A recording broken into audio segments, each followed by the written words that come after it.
Tiger বাংলার বাঘ শুভেন্দু অধিকারী আগামী দিনে বাংলার মুখ্যমন্ত্রী হবে আমরা নিশ্চিত এবং সেটা হলে আমাদের স্বপ্ন পূর্ণ হবে। তবে আমরা 96 বনগাঁ দক্ষিণ বিধানসভার বাসিন্দা যারা আছি আমরা দাবি করব আমাদের প্রিয় মানুষ, আমাদের কাছের মানুষ স্বপন মজুমদারকে মন্ত্রিত্ব দিতে হবে, সেই দাবি আমরা সমবেত কল্পনা করতে পারছি না।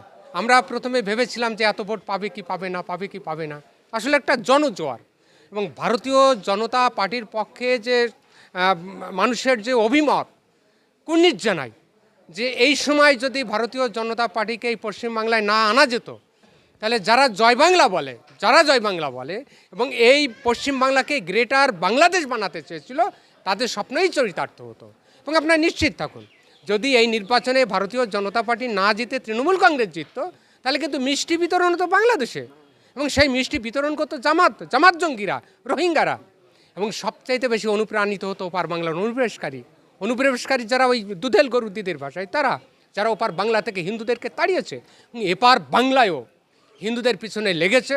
এবং শামশেরগঞ্জ আপনারা দেখেছেন যে মূর্তি নির্মাণ করে বলে বাবা ছেলেকে কি নৃশংস নারকীয়ভাবে কুপিয়ে হত্যা করেছে। আজ তৃণমূল কংগ্রেস যদি জিততো আজকে আমার ঘরের সনাতনী বাড়ির মা বোনেরা বেরোতে পারতো না। মমতা ব্যানার্জি বলেছিলেন তো যে একটা বিশেষ সম্প্রদায়কে যদি আমি খেপিয়ে দিই, তারা আর খেপিয়ে দিলে কি হতে পারতো, কি ভয়ঙ্কর ব্যাপার। যিনি বেদকে সম্মান জানান না, বাইবেলকে সম্মান জানান না, একটা মাত্র বিশেষ ধর্মগ্রন্থকে যিনি সম্মান জানান।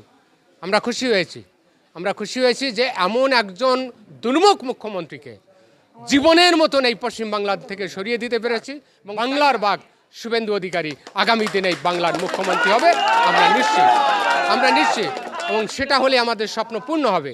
তবে আমরা 96 বনগাঁ দক্ষিণ বিধানসভার বাসিন্দা যারা আছি আমরা দাবি করব আমাদের প্রিয় মানুষ, আমাদের কাছের মানুষ স্বপন মজুমদারকে মন্ত্রিত্ব দিতে হবে, সেই দাবি আমরা সমবেত তাকে একটা মন্ত্রিত্বের শরিক তাকে করতেই হবে। এই দাবি আমাদের থাকবেই। জয় হিন্দ, বন্দে মাতরম, ভারত।